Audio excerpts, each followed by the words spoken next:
understand. Joyful Heart Foundation has released an article called Effects of Sexual Assault or Rape. One of the key words they use is called disassociation.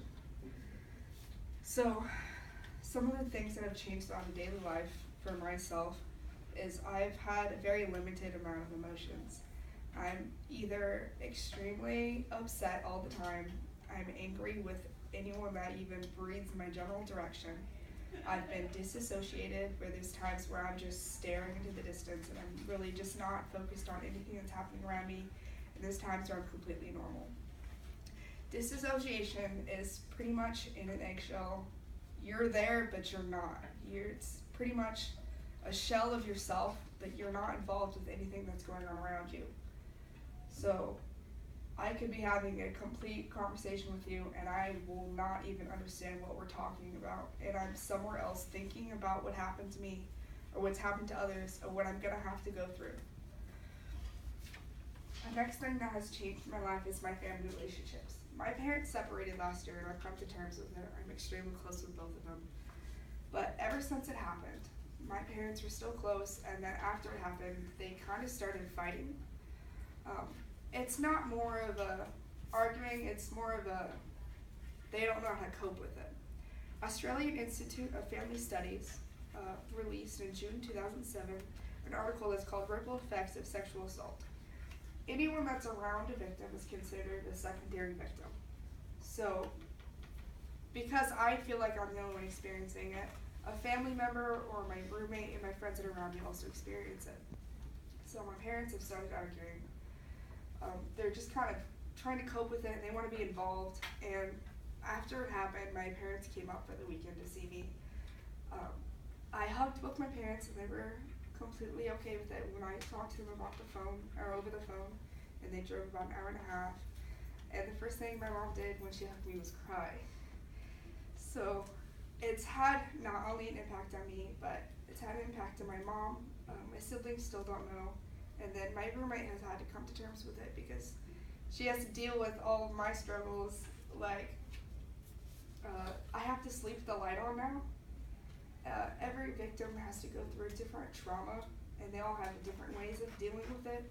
Some of the ways I've had to deal with it is I have to sleep with the light on. Another thing is you get a really big change in your emotional imbalance. Goodtherapy.org updated the website in October 2016 that some of the aftermath that victims deal with is depression, anxiety, PTSD, personality disruptions, attachment disruptions, addictions, and triggers.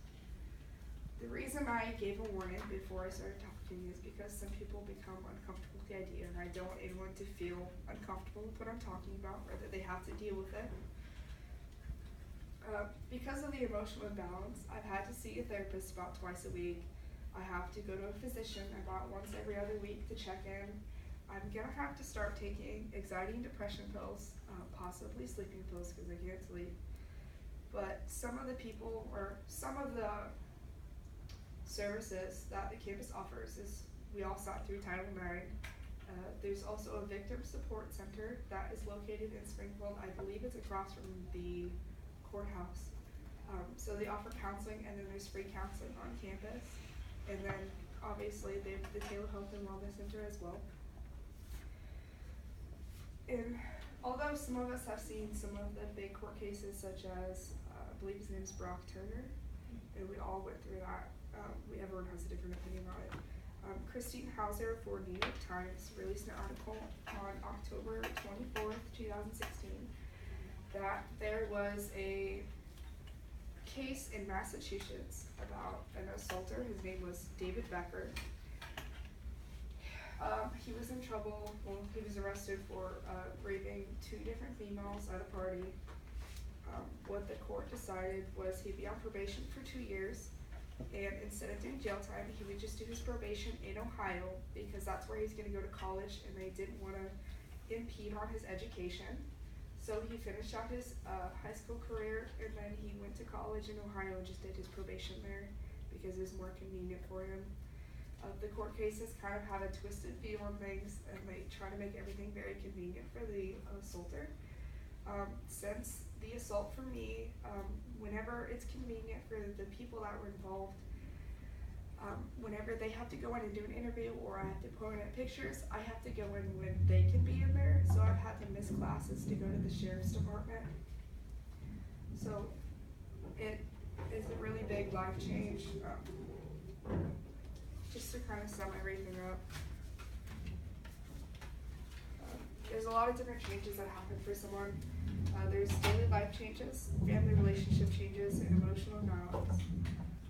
I don't like to use the word survivor. I don't feel like I survived anything. I feel like I fought my way out, and I feel like everyone that goes through it has fought their way out, and they're fighting with their daily struggles every day.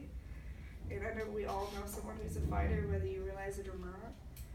And I believe that we should be considerate of their daily struggles, since we've never faced it. Well, maybe we have, but everyone faces it a different way.